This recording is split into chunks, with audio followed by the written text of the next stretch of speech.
What's going on, guys? It's the Cowboy King of Entertainment. I'm back with another video. It is raining out here, so look where I'm at. Coming to the movie theaters, and I'm running in there in Dune Part 2. I got some people up in the building. Let's go. People up in the building today. Let's go. Love it. And now, your mama knows. Alright,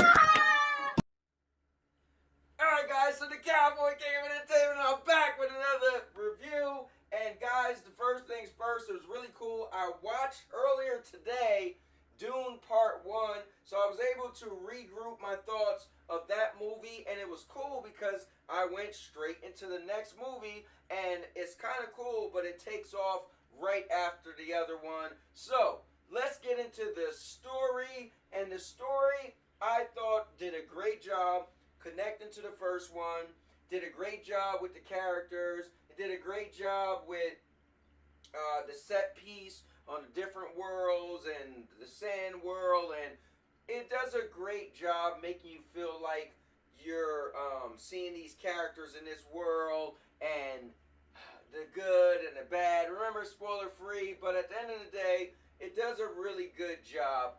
But I will say this, I'm not the biggest fan of the story. I didn't like part 1 that much, and my wife actually liked it a lot.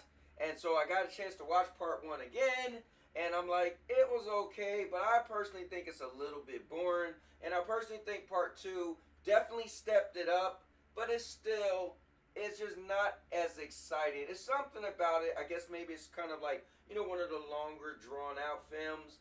And I don't know if the narrative just doesn't catch me, but the story is okay. I don't know if I should give it 2 kicks out of 3 kicks, or does it get 1 kick out of 3 kicks? I think I'm just gonna lead with 1. Alright, now let's get into my expectations. Honestly, it hit the mark. So, going from part 1, which I wasn't that big of a fan of, and then going to part 2, pretty much the characters, I think they wrote the movie the way it should have been, and I think the action, and I think the different characters, and they added on stuff, because remember, this is a remake from a 1984 movie, so at the end of the day, they brought back characters like Fade and stuff like that, so, it met my expectations. I don't think it blew it out the water, but it pretty much met what I thought. I thought it was going to be cool. I thought it was going to be good. It looked like it might actually be a little better in part 1. So honestly, it met my expectations. It was good.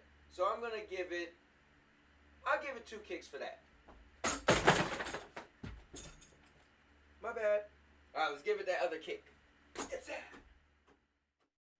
Alright guys, now we got to get into the entertainment, and honestly, that's where it shined. It was an entertaining movie. They did have more action in this one, more explosions, more different characters coming in, more twists and turns. So, entertainment was definitely there. It was a longer movie, but I sat there from beginning to end, just kind of like, sifting through as it went on and seeing what I, feel like was going to keep me into it. It was a good movie. Like, it was good. It didn't blow me away. I know some people, like my guy Big Mike, and he said for him it was the best movie this year. For me, it was a decent movie, but I still don't think it's like a great movie. But as far as entertaining, that it was, and that I will have to give it 2 kicks out of 3. That's, I totally missed that. I gotta glue this thing down or something now. Alright guys, so overall, what do I rate the movie? Personally, I thought about this, and I'm gonna give it a 7. It was a good movie, but I can't see it getting higher than a 7 for me. I mean, it almost made me want to go back and watch the original and see what my thoughts was for that. And I feel like back then the writing was really, really slow. So, might not like it that much either. I feel like it's like alternative to Star Wars, kind of, the way they're trying to make it, with the spaceships and different planets and all this and the Federation and blah blah blah. But I always felt like that stuff kind of not really my thing. The narrative of this movie I just don't like. It's just kind of like remember the game Final Fantasy X came out and the story wasn't like, oh, save the world. It was more about religion and this and that. I don't like that type of narrative in movies. I'd rather just the regular hero because he's trying to save the day versus like it's this backstory and it's like a kind of like a Game of Thrones type thing in a Star Wars type setting, and I feel like it just didn't hit the mark. But anyway, guys, giving this thing a 7. With that being said, thank you guys for watching. I appreciate it. Got a lot of content that's been coming on the channel. If you're a channel member, I've been putting a bunch of content that you could see ahead of time and then it'd be released to everybody else. So thank you very much for everything. Make sure you Subscribe to the most epic channel on YouTube for live streams every week. Daily videos. Subscribe. With that being said, and now your mama knows. I'll make you famous. Because I'm a cowboy! Oh, man! And now, your mama knows!